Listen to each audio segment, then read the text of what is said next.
आता याच्यावर मी काय बोलणार. तुम्ही सगळं जाणता. माझी पण प्रॉपर्टी अटॅच केली, राहतं घर, जे कोणत्याही गँगस्टरशी संबंधित नाही, दाऊद इब्राहिमशी संबंधित नाही.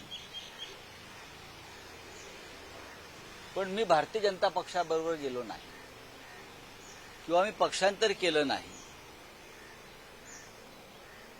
त्याच्यामुळे आमची प्रॉपर्टी जप्त केली खोट्या प्रकरणात. जर मला माझी प्रॉपर्टी सोडून घ्यायची असेल, राहतं घर म्हणतोय मी, जो पूरा व्यवहार लीगल है, तो मुझे मोदी मोदी करना पड़ेगा, बीजेपी में जाना पड़ेगा, लेकिन मैं नहीं जाऊंगा.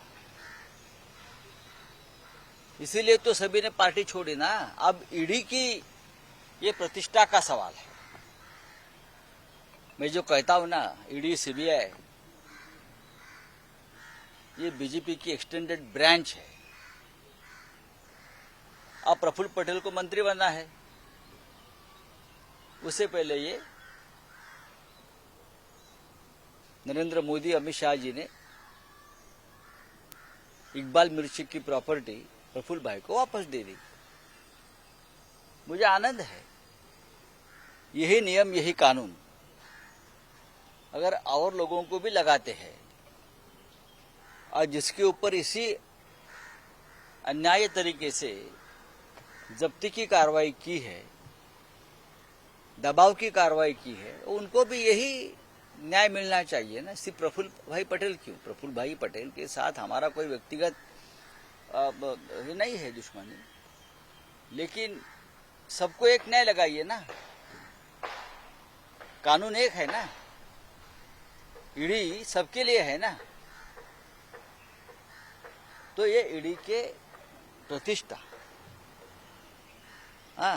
ईडी की क्रेडिबिलिटी, उसके ऊपर ये सवाल उठता है. हम कानूनी लड़ाई लड़ेंगे, हमारी कोई प्रॉपर्टी नहीं है, फिर भी ईडी ने जिस घर में हम रहते हैं और गांव में 10 गुंठा जमीन वो जब्त कर ली. क्या ये मनी लॉन्ड्रिंग के पैसे हैं? यही कानून, यही मुकदमा प्रफुल्ल भाई पटेल पर चला था, अजित पवार पर चला था, जो शिंदे के साथ लोग गए उनके पास भी साथ ही चला. लेकिन सबकी प्रॉपर्टी आप रिलीज कर दी. और जो आपके राजकीय विरोधी है उनको आपने उनकी प्रॉपर्टी अभी भी जब्त की. ठीक है, हम डरते नहीं है, हम डरते नहीं है. हमारे कपड़े भी ले लो, जब्त कर लो, फिर भी हम हमारे पार्टी के साथ और महाराष्ट्र के साथ बेईमानी नहीं करेंगे, देश के साथ बेईमानी नहीं करेंगे. चंडीगढ़ में जिस तरह से कंगना रनावत के साथ हुआ, एक कांस्टेबल ने थप्पड़ मारा उनको सीएसआई. कुछ लोग होठ देते हैं, कुछ लोग थप्पड़ देते हैं. मुझे मालूम नहीं क्या हुआ है, मुझे मालूम नहीं एक्चुअल क्या हुआ है. मैं देखूंगा और बात करूंगा. किसानों के जो आंदोलन था उसको लेके कहा था कि 100-100 रुपए में किसान वहां बैठे हैं, तो कांस्टेबल ने कहा वहां मेरी माँ भी गई थी, जाके बैठी थी, और आपने इस तरह से स्टेटमेंट. अगर वो कांस्टेबल ने कहा है कि उनकी माँ बैठी थी तो ये सच है. और माँ किसान आंदोलन में अगर उसमें शामिल थी और उस माँ के बारे में कोई गलत कहता है तो डेफिनेटली लोगों को एक मन में चिढ़ आती है, संताप आता है, क्रोध आता है. लेकिन अगर मोदी जी कहते हैं कानून का राज है, तो कानून हाथ में नहीं लेना चाहिए. लेकिन एक कांस्टेबल ने कानून लिया है अपनी माँ के लिए. भारत माता भी माँ है उसकी, और जो किसान आंदोलन पर बैठे थे वो भारत माता के पुत्र थे या कन्याएं थी. तो अगर किसी ने भारत माता का अपमान किया है और किसी को गुस्सा आया, भारत माता का अपमान किया, तो मुझे लगता है उस बारे में सोचना चाहिए. मुझे कंगना के बारे में हमदर्दी है, वो अभी सांसद है, सांसद के ऊपर इस प्रकार से हाथ नहीं उठाना चाहिए.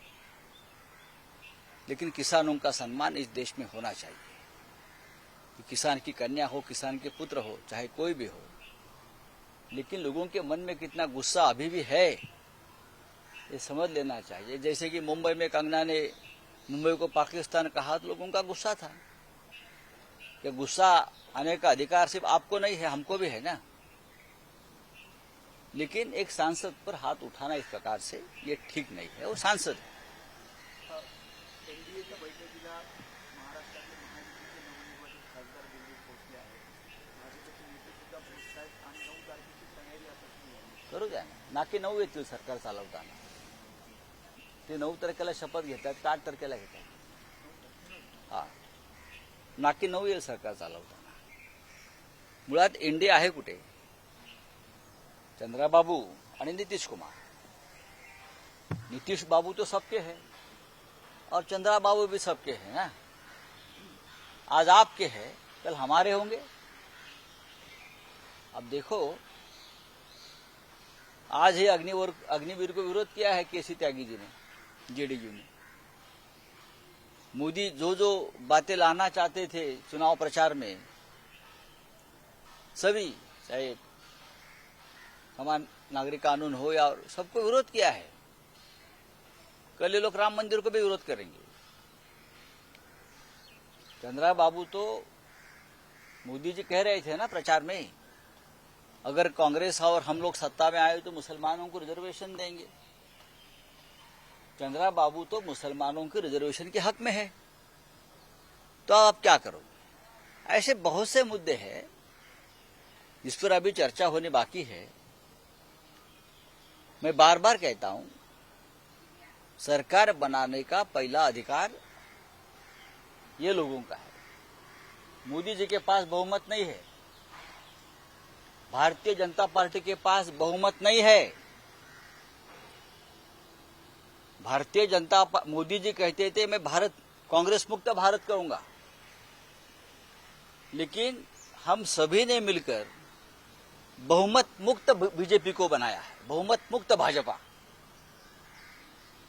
कांग्रेस मुक्त भारत नहीं, बहुमत मुक्त बीजेपी ये हो गया है, करके दिखाया है। फिर भी आप सरकार बनाने जा रहे हो, ये एक लोकतंत्र की विडंबना। म्हणतात आपले की शिंदे गटाला एक मंत्रीपद, एक राज्यमंत्रीपद यापेक्षा सन्मान होईल. बघा, माझ्या माहितीप्रमाणे शिंदे गटाला परदेशात 4 हाय कमिशनर पण देणार आहेत.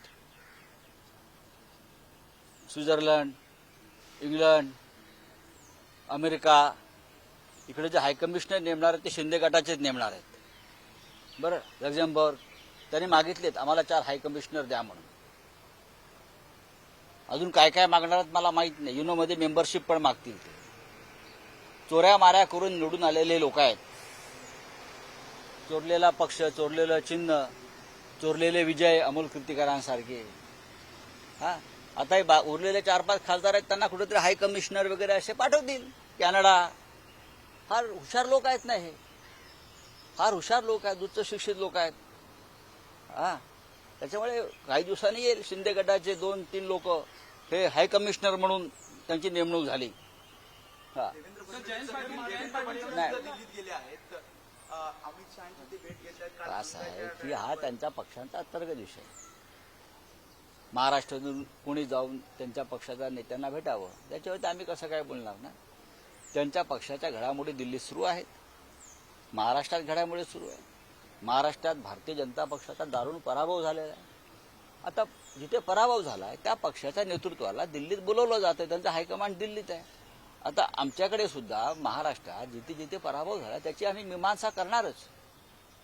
माननीय उद्धव ठाकरे यांच्या नेतृत्वाखाली आम्ही सगळे नेते त्या पराभवाचे चिंतन करणार. तसं भारतीय जनता पक्ष महाराष्ट्र आणि उत्तर प्रदेशमधल्या दारुण पराभवाचं चिंतन करणार.